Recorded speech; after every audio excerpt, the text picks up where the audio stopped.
And now here's part 2 of our episode. Has either of you ever gone to genius.com to look up like song and explanations of songs? Yeah, I find it suspect. I don't know if you're implying the same thing, but So why do you ask? Well, because I looked up, I mean, full disclosure, like I'm a huge fan of this album already, but I've never fully decoded. Deloused. Yeah, I got it. The mythology of this, but I wanted to share their explanation for the opening track, Son and Lumiere. It says the lyrics depict the protagonist of the album's story, later named as Serpentaxed, reflecting on his wretched state as he drifts into a coma following a drug overdose. Shorter and simpler than most of the tracks on Deloused, Son and Lumiere prepares the listener for the coming chaos and complexity by building up slowly and setting the scene for the narrative which follows. It also introduces some of the album's signature features right away, such as grotesque imagery, extensive sonic manipulation, and abrupt shifts in musical style. The lyrics themselves are laden with subtext and wordplay, to the point that they often defy a literal interpretation. This is a deliberate device which echoes Serpentaxed's disorienting experiences and is typical of the album as a whole. So, my question for you, Gabriel, is, have you ever taken the time to really go through these lyrics and figure out what the hell is going on? Yeah, you know that Cedric wrote a storybook that accompanies the album. I saw that. I didn't realize that until fairly recently, and I did not get to buy it in time. So, yeah, I know it's like based on a story, and it's actually, the whole thing is based on a friend of theirs who did commit suicide. Yeah, so the storybook is incomprehensible, but okay.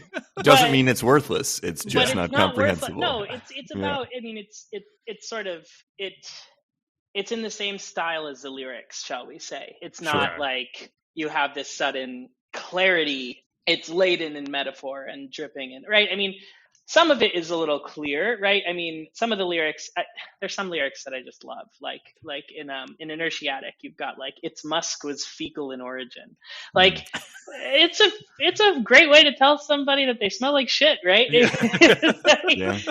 Some of it is like a little harder to decode, but I think I've downloaded the storybook. I've read it carefully. I have tried to understand what's going on, both alone and also I was part of this Mars Volta fan forum called the Comatorium. Oh yeah, 60,000 points for that. Was a spectacular place. I think it was sort of the beginning of, the chronically onlineness for me that I think we all eventually found our way into.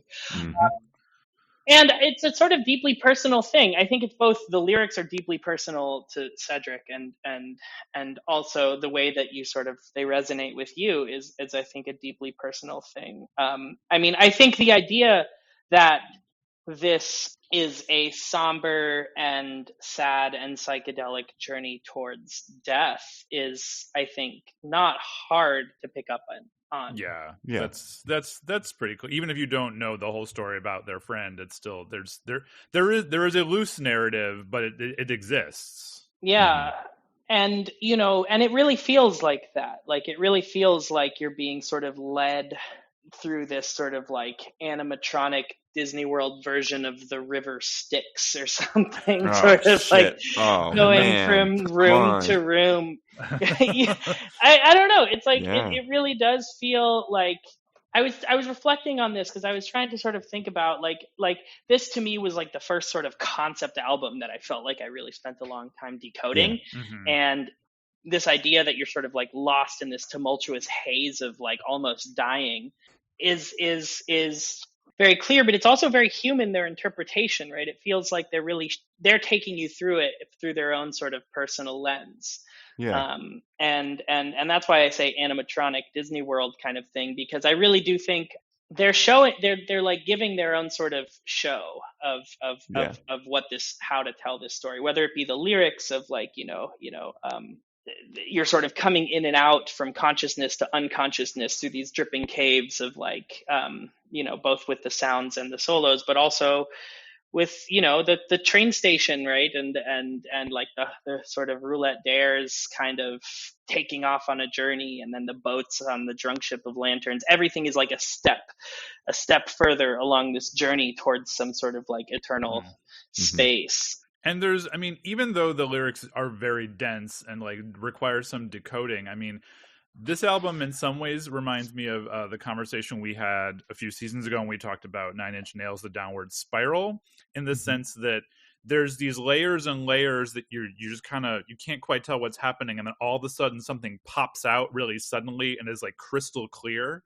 And there's so many, like, I mean, on Inertiatic, there's just "Now I'm Lost" over and over again, or like on Drunk Ship of Lanterns, he says, "Is anybody there?" Like, keeps popping in. My favorite one, and because I know more about like what inspired the album, that a lyric that still kind of gets me is on I think it's called Areotarca, midway through the album, where it's he sings, "If you only knew the plans they had for us," which, knowing that they lost their friend. And I think within the narrative of what's happening in the album, that's not what they meant by it, but I don't think that they would be unhappy for us to come up with multiple interpretations of what's going on. So I don't know, it's just the whole album strikes me as like one big cry for help. And his vocals definitely contribute to that. It feels like he's just wailing his way through this, like trying to get through to somebody and failing. And it's the sort of obliqueness or the roundaboutness of this, of, you know, like what's happening below the narrative belies the clarity of his voice, because his voice is so the word pure has already been thrown around by you, Gabriel. I think like there is a purity to this dude's voice that I think, well, first of all, it's fucking impressive. You know, it's just like how I think he's a vocalist of some power, and to be able to maintain that sort of energy over the course of, I mean, I'm seeing at the drive-in, obviously, like we said, it was a different experience for me when I saw him in that context. It was a wicked ass show, but like, to be able to sort of like maintain the showmanship and clarity through your voice over the course of a whole album like this is pretty incredible, I think.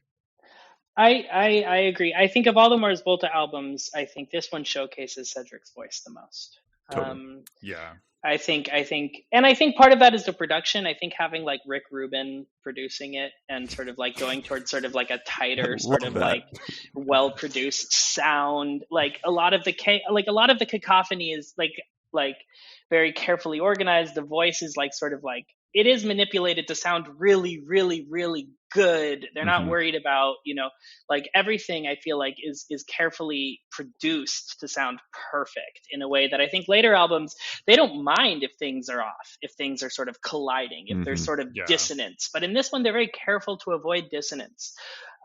Even though it's chaotic, I think it'd be hard if you listen through, everything is chosen. There's not this sort of like, nothing's like slightly out of tune or slightly, you know, everything's sort of perfectly aligned. And even those jump scares you talked about, they don't really feel jarring in the way that like a quick turn can feel, a quick musical turn can feel jarring on an album. It feels very intentional in that way. It's like a roller coaster in that way, I guess. You're like on a track. You're on a track and there's going to be a lot of sharp movements, but the journey seems pretty clear, which is cool. Hard to do, I think.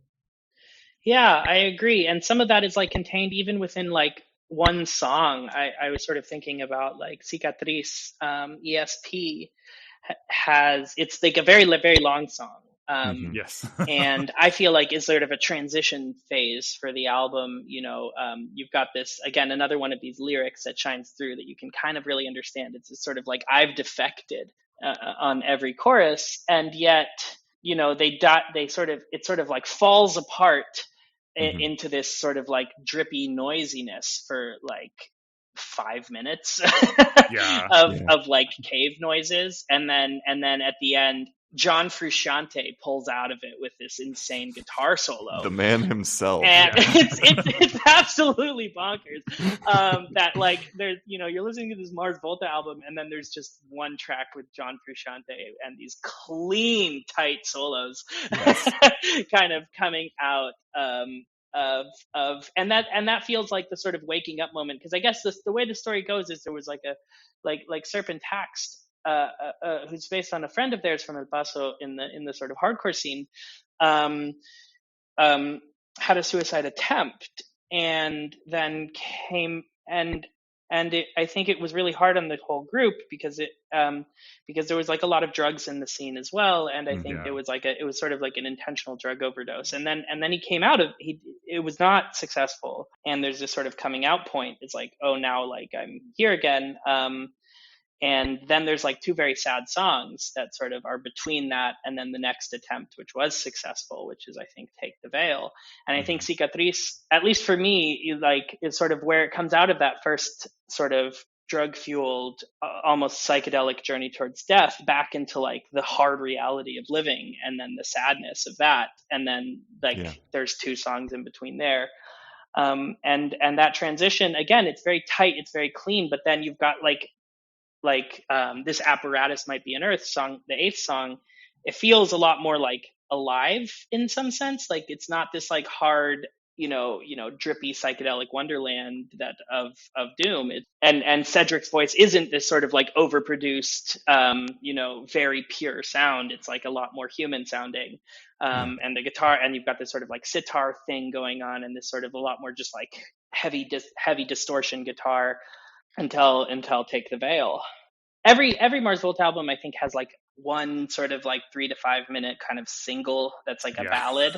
That's like a sort of verse chorus. They've got like, they break down the whole notion. Well, except for the most recent one, I feel like, which is just all that, which is an interesting decision. But they always have this one that's like sort of, it does the verse chorus verse thing. It's often a ballad. And in this one, it's televators. And instead of the drippy kind of sounds, it's birds chirping. And it's this sort of very sad ballad. And for me, it's always been sad too, because it's like, oh, it's almost over. It's like, and then it's also like, it is a sad song, and it's sort of ushering Serpentaxed sort of away from the realm of the living for the first time, or for the last time. And it's the most kind of alive, emotional, kind of traditional song on the album that then just explodes into Take the Veil, Serpentax, which is like back into like, okay, now we're just gonna fast forward through the whole album one more time and do all the little dynamic shifts and get to the finish line this time. Yeah, Televators does feel like the song. It also has this song with, I think, the clearest lyrics. Yeah, just as he hit the ground is the first line. Like, it grabs your attention. There's no putting this album on in the background. So this would drive my sister crazy, because I was the older brother. I turned 16 first. I would drive us to school. We would listen to it and put it on, and I'd be like, no, we need to like really listen to this, right?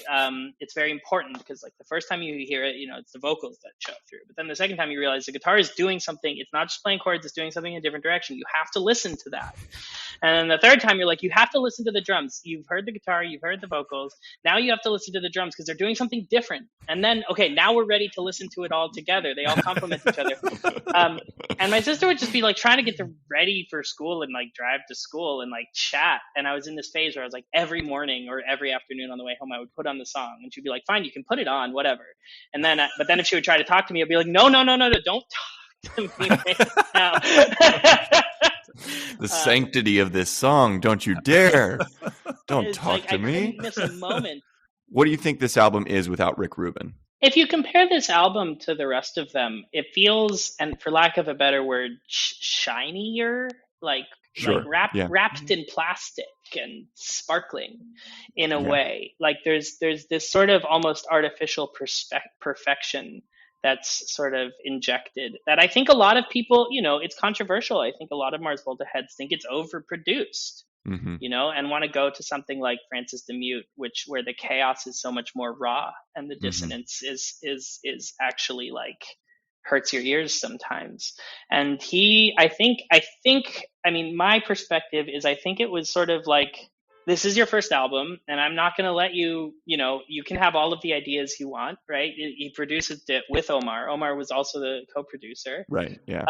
And, but it's going to have to sound good, right? Like, No, but it's sort of, let's dial back that sort of punk rock. Let's dial back some of that sort of jazz. Let's try to keep the core of the punk rock, but I'm not going to let you go all Eric Dolphy on this with the jazz Sure. dissonance, and I'm not going to let you go like it's going to sound a little bit like a punk song at the beginning, but you're going to sing and you're going to sound good.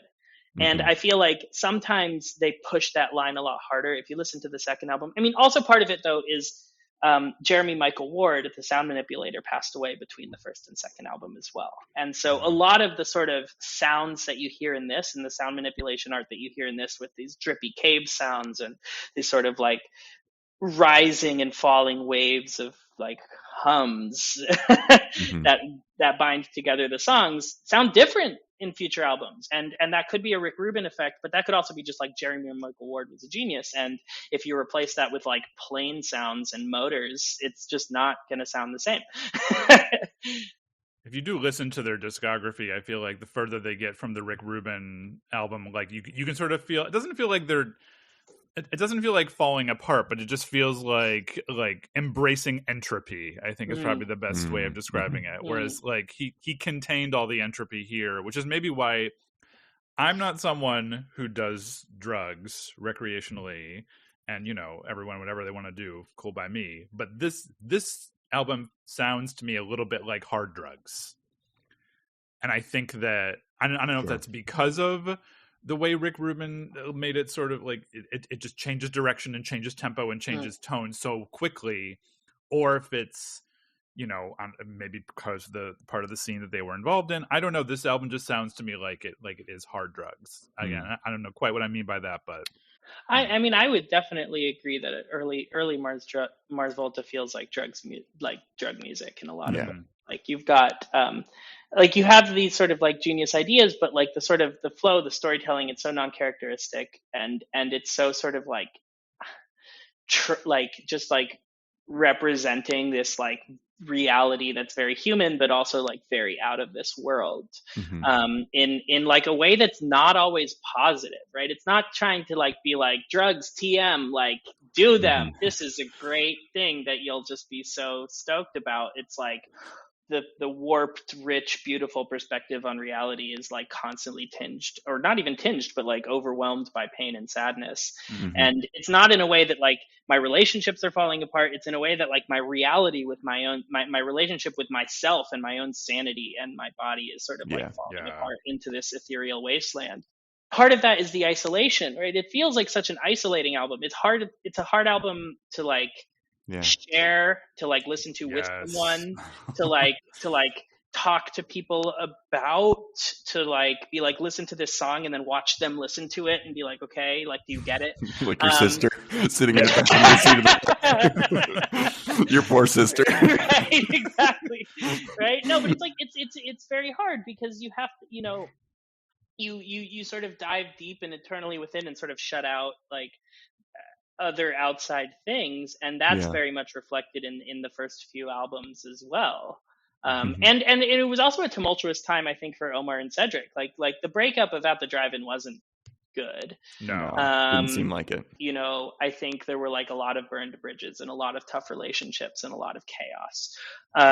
And to put together these amazing albums is spectacular. But if you went and saw them on tour in 2005, it was probably I saw them in 2008 and it was amazing, but I think like 04, 05 was like kind of a hard time to see the Mars Volta. You love the songs. I think some of the recordings are really, really good. I didn't see them then. But sometimes it would just be like completely falling apart. Like Cedric's not hitting the notes. Like they're coming out super, super late. Like, I saw them in 2008, 2009, like, around Bedlam and Goliath time and around Octahedron time, which I think are their fourth and fifth albums. They released like a bunch of albums in quick succession, like 03, 04, 06, 08. They're sober for a long time now, but not that they haven't had a chaotic life. I mean, Cedric had this whole thing with Scientology. There was a big falling out between Omar and Cedric. Omar was sort of there waiting to be like, hey, I'm here for you and love you all the time. They sort of had this rekindling of their relationship recently. They've done some interviews that like make me want to cry, talking about their friendship. Then they get together and they're touring, and they're locked in and tight. And they have Eva Gardner, who was the bassist on Tremulant and who wrote the bass lines for Deloused, but didn't end up recording on the album, and who also, fun fact, is the bassist for Pink. Huh. Yeah. I did not know that. My dad loves Pink. There's one for you, Dad. Because Flea plays the bass on Deloused, right? Flea plays the bass on Deloused. Eva wrote a lot of them, and then her father passed away, so she did not go and record. Sure. Okay.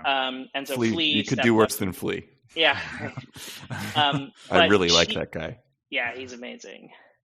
But yeah, so they're back. They've got they put this band together. They're sort of like sober and have sort of progressed as musicians, but are still like able to tell these stories and reinvent these songs, and they're tight and locked in and on each other's level in a way that like the chaos is still there, but it's back to this sort of controlled chaos that you hear on the Deloused album, but that you didn't really see in shows until these last two tours. I think this is more than a reunion. They're posting on social media from recording studios. They're doing a second tour right now. Don't call it a comeback. I think they're gonna potentially release another album and for sure keep touring for a little while. I flew to Seattle to see them. I was living in the North Country, but I had a bunch of Mars Volta heads in Seattle. So I flew to Seattle, went to 2 nights of the Mars Volta with one of my best friends in the world who, she's like this punk rock Seattle girl who was really into At the Drive-In, and we lived together in Seattle. And I was like, you need to listen to Deloused. Like, I know you're an At the Drive-In head, but you have to do this. And she was like, oh, okay, yeah, I get it. And so then when I flew back to Seattle and we watched the Mars Volta together, it was like so beautiful and so amazing. And to see them like playing all of these songs from the first albums, which they hadn't done in so long, and being sort of tight and locked in and putting on just like a beautiful show was great. And so then the next day we went and decided we're going to go get matching Mars Volta tattoos. There you go. And so we went and did this, and the tattoo artist was so stoked. He was like, oh, dude, yeah, I love the Mars Volta. And he played Deloused the whole time he was tattooing me with the Mars Volta. And I felt so cool. Like, we're in like Capitol Hill, which is like this cool neighborhood in Seattle, and this sort of cool tattoo parlor, and like they're playing my album while tattooing the Mars Volta on me. And I was like, I am the coolest I have ever been right now. By the way, I gave you it is 2,717 miles between St. Lawrence and Seattle, and I gave you 2,717 points for flying all the way to Seattle to see the Mars Volta. I don't get both ways. Oh yeah, double it. You know what? Yeah. My apologies. Yes, you went both ways, so you get 5,434 points for that.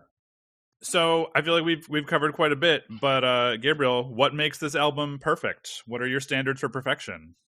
It's a whole album. I think that's one thing. There's not a moment that I can put down. It's got everything. It has a story. It has great vocals. It has great musicianship.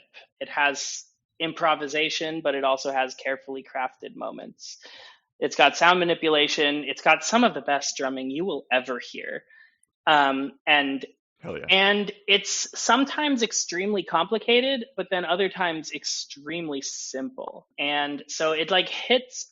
One of the things I think that really blows my mind about this album is its scope. And it's sort of both in its range, like it can be very loud, it can be very quiet, it can be very fast, it can be very slow, it can be very complicated, it can be very simple. It can focus on the vocals, it can sort of like save them to the background. But I think the number one thing, other than the fact that it sort of changed my life forever, is just that little, that old thing. That, yeah. I think I don't think there's any other album with as much replay value. Ooh. Any other? You don't think there? I want to hear that again. You don't think there's any other album with as much replay value as this? And I'm not saying I disagree. I'm just saying that's a rad thing to say. I 100% get behind that because I've been I have never gotten bored of it, and I've been listening to it more than you would like often daily. For how long ago was 2005 for like 18 years 18 now, right? years, yeah. Yeah. It can vote. Your relationship with the Mars Volta can vote. There's no other album that I haven't gotten at least a little bored of. But Yeah. I'm still sort of hearing new things as I progressed, as I sort of explore my own journey as a musician, as I sort of, think about writing more, as I sort of put it down for, not more than a month. Like, I don't think there's been a month that I haven't listened to it in the last 18 years. And it's a weird thing to say. People call it an obsession, and I am obsessed with this album. But I really do think like you can't figure it all out. There's Easter eggs, there's puzzles, there's lyrics to decode. There's 3 different guitar lines that are sort of contradicting each other and interspersing each other, and you want to focus on one, and then you want to focus on the other, and then you want to focus on the third, and then you want to focus on these 2 together, and then these 2 together, and then all 3 together, and it becomes this combinatorial complexity that just sort of goes to infinity. Yeah. I'm still sort of figuring out things about it. As I became a mathematician, of course, I wanted to revisit it. You had these sort of fun little fractal complexity Easter eggs where instead of verse, chorus, verse, you had like A, B, A, B, C, A, B, A, B, C, and then a D, and then A, B, A, B, right? And then all of a sudden you've got this whole fractal of song structure that you can really envision going through all the steps. And you're like, did they do that on purpose? Like, maybe, yeah, of course.